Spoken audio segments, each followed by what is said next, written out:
What's up, everybody? Welcome back to Cleese on Life. I'm Alex Cleese, and today we're foraging the elusive Morel mushroom.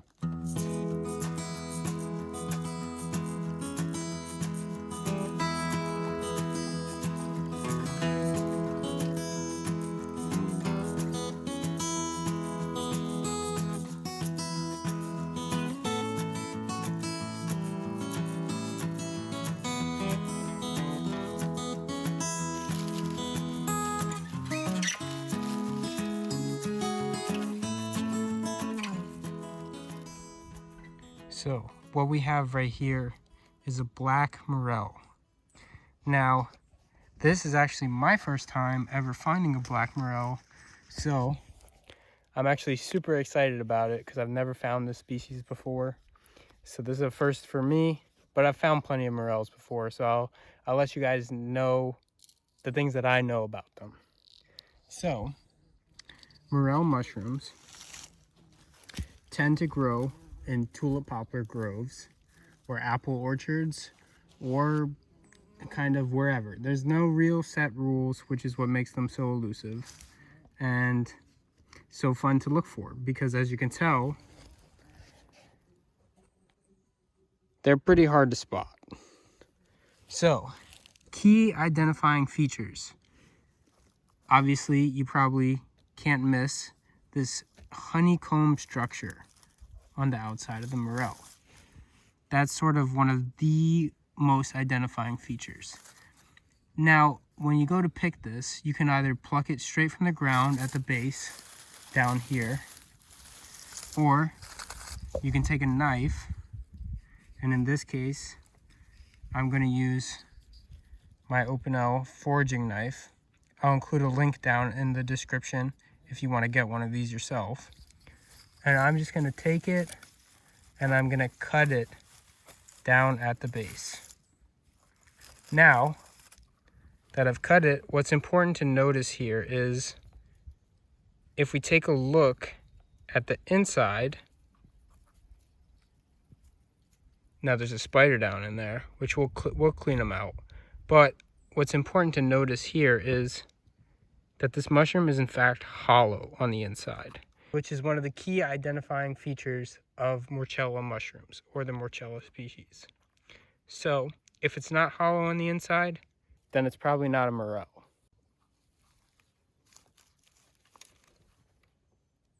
So here we go. Not but 5 feet or 5 yards away, 2 more beautiful black morels. Gorgeous. So I'm gonna go ahead and grab these guys.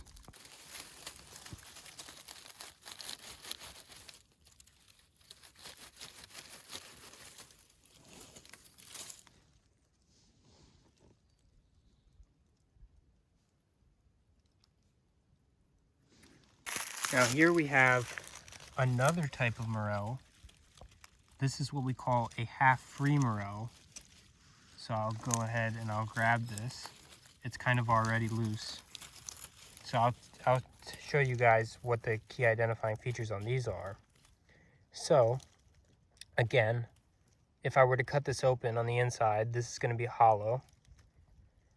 And then what distinguishes this one from the other species is that it's not actually attached directly here at the top of the mushroom.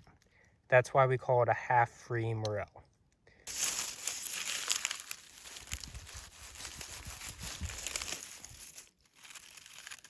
Another half-free morel. So if I take this one is easier to see. It's hollow on the inside, and then it's kind of not fully connected up here. But if I take a look on the inside, it will be connected. So I'll just slice the top here so you can see it's pretty much hollow. This one's a little funny, but it is indeed connected up here. So interesting little thing about these half-free morels. Daniel found a couple more morels over here. I think that these are half-free morels, right? Looks like it. Do you think we should pick these ones? Yeah, these are, they don't get much bigger than this.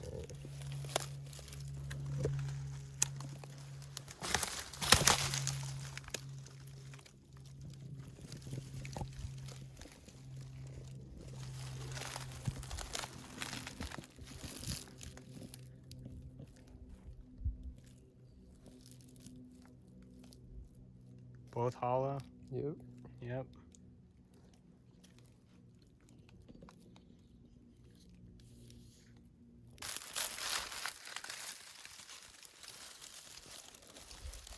Oh, this one just came right off. Didn't even need to cut it. So, another half-free Morel into the basket. See what we got so far.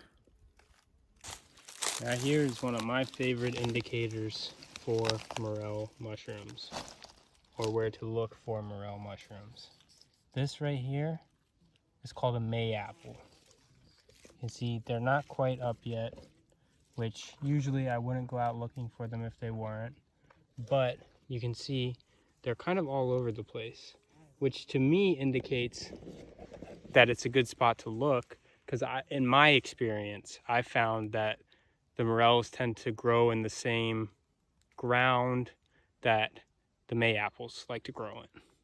So that's one of the things I look for when I look for morels. You can see here that it can be pretty difficult to find these things when the ground cover looks like this.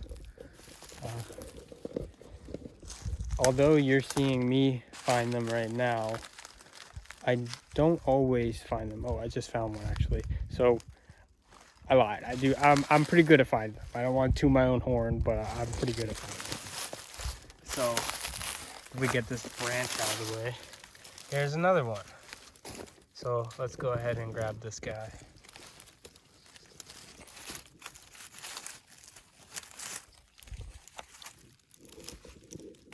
Another half-free morel into the basket.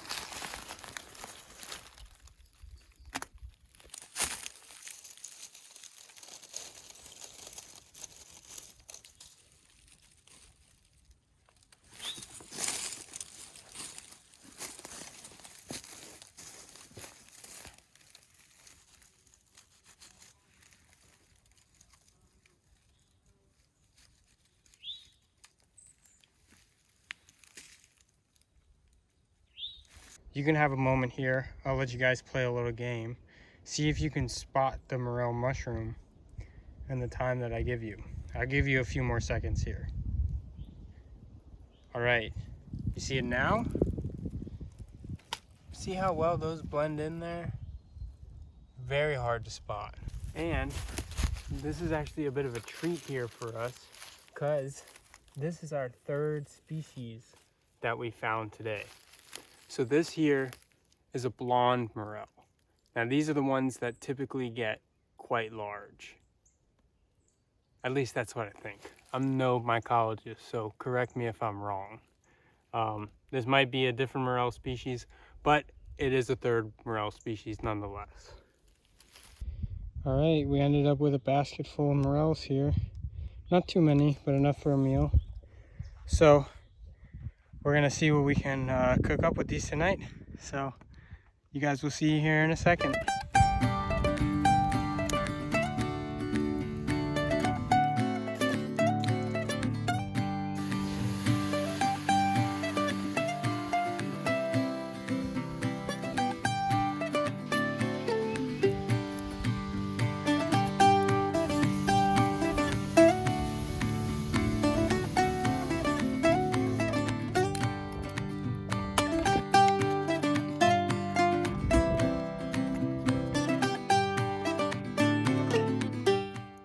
Alright, so now that we're back, we're going to go ahead and cook up these morels. First what we're going to do is we have to clean them a little bit. Now normally I wouldn't use water to clean them, I would just brush the dirt off, but these ones are a little extra dirty. So I'm going to go ahead and just dunk them in some water really quickly and wash them off.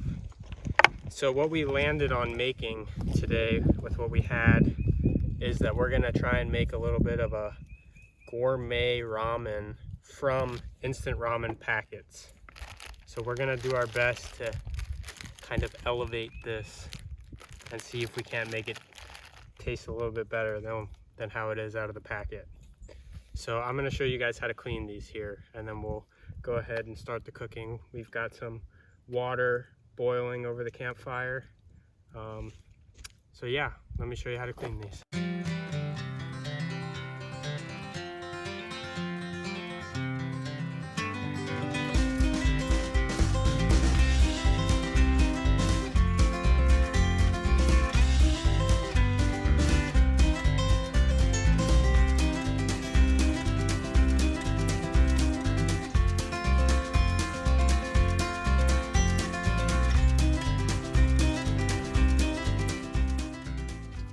Always check to make sure that they're all hollow. So see a few ants in there, we're gonna clean that out.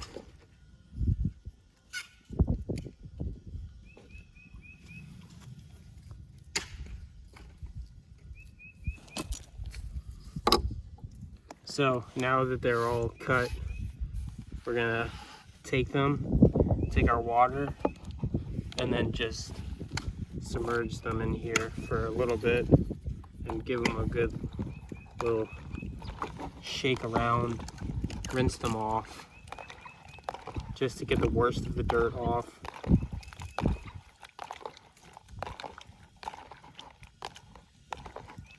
So you can see there's a bit of debris coming off, which is good.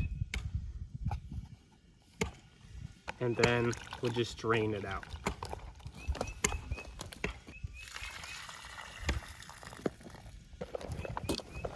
So there they are, somewhat cleaned up and hopefully grit free.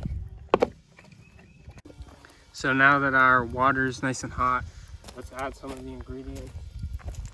So we're gonna add a little bit of garlic, just a little bit.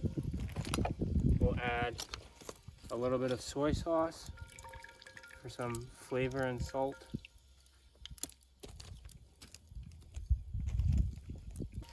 Some dried chilies, and then our morel mushrooms. And we'll stir it around using our homemade chopsticks.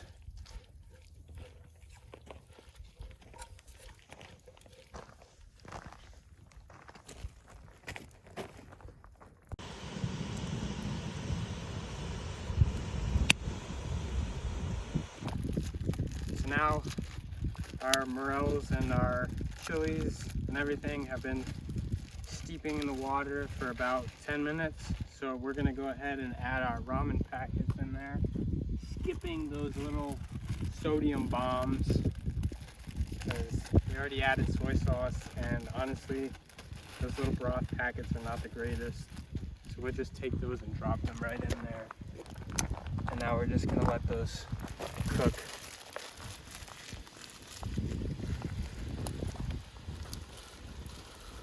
And then lastly, we're gonna add some spinach. Just let that cook down.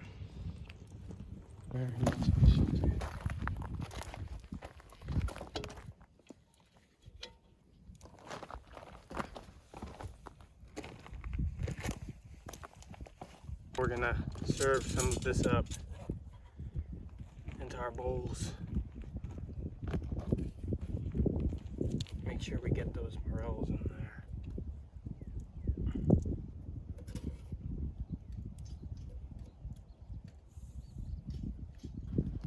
Check that out.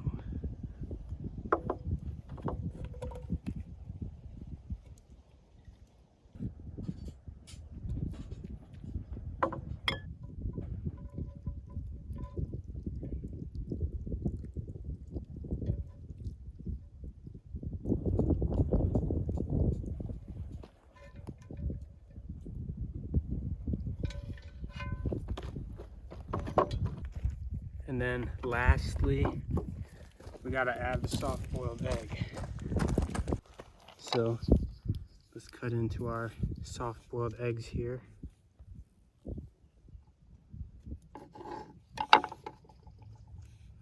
look at that. Nice.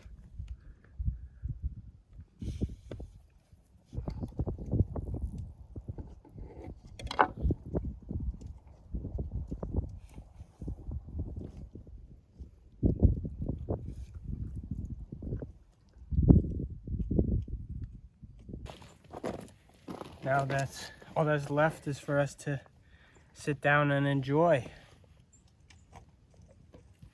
First, actually, we gotta open this.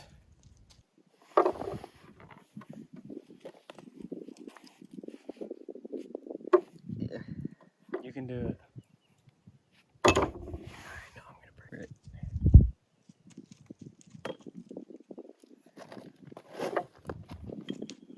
Alright, you know what? I'm gonna have it.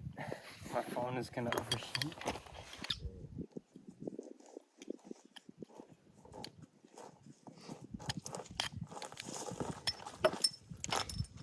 Whew. So what we got here to drink is a natural beer from Geranium, the world's #2 ranked restaurant, which I have a video of my dining experience there. So if you guys want to check that out, I'll include a card right here and a link down in the description so you guys can go and check that out.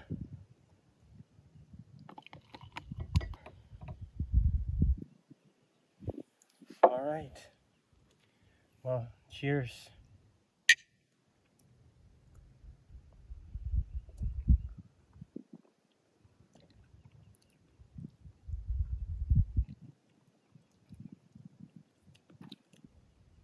That's very light.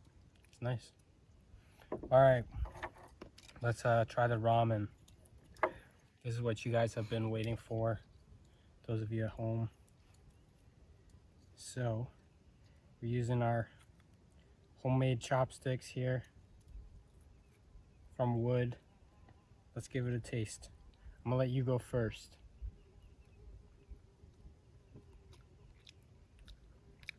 That was a good Morel. It's been a little while since I had some Morels. Me so. too.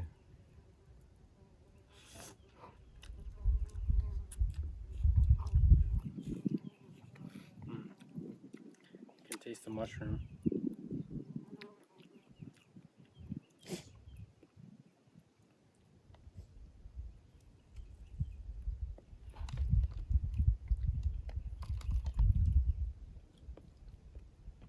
Tasty. We're just gonna go ahead and finish this. Hopefully you guys enjoyed watching and maybe you guys learned something watching this video, or you just had a good time watching it and joining us for our forage and our cooking. So thanks for watching Gleason Life, and consider subscribing if you liked the video, and we'll see you in the next one.